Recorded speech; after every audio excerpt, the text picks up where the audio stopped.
Welcome back to our channel. In today's video, we're diving into a handy new update on how to archive a group on the WhatsApp PC app. If you're looking to tidy up your chat list and keep it organized, you've come to the right place. Let's get started. First, open the WhatsApp application on your computer.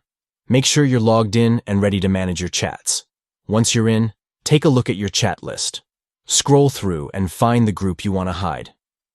It could be a busy chat or a conversation that you just want to keep out of sight for a while. Now, here comes the simple part.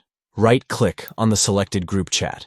A menu will pop up, presenting you with several options to choose from. Look for the option that says Archive Chat.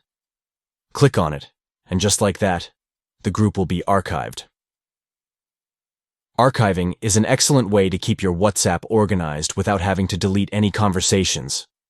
Remember, archiving a chat doesn't delete it. It simply hides it from your main chat list.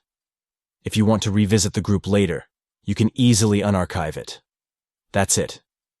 You've successfully archived a WhatsApp group on your PC app. It's a quick and effective way to declutter your digital space. Thanks for watching. If you found this video helpful, please give us a thumbs up and subscribe for more tips and tricks on using WhatsApp and other apps. See you in the next video.